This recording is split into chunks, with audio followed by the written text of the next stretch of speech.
when you first reached out to me, I could definitely sense the passion that, I would hope that by now people see that I'm as authentically passionate about my field as possible.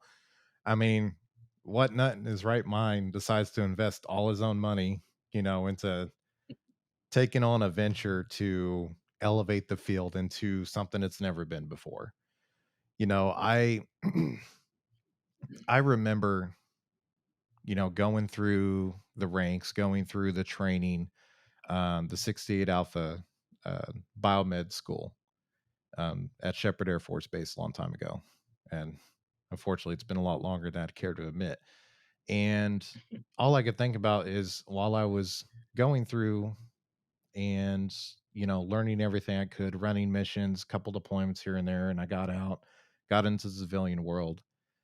Um, we don't have the same kind of swagger that other, professions do. Like, one of the biggest things that annoyed me was that so many people, even in my own family, and this, I'm sure many biomeds can attest to this as well. They don't really understand, the medical field outside of what nurses and doctors bring to the table.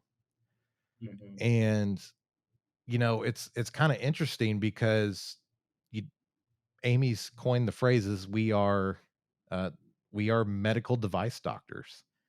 We have to, most of the time, go into a facility, have no clue whatsoever what's going on, and automatically try to decipher and solve, whatever might be wrong with any kind of medical device you can imagine. Patient Mhm. monitoring, hospital beds, radiology, anesthesia, ultrasound, sterilization.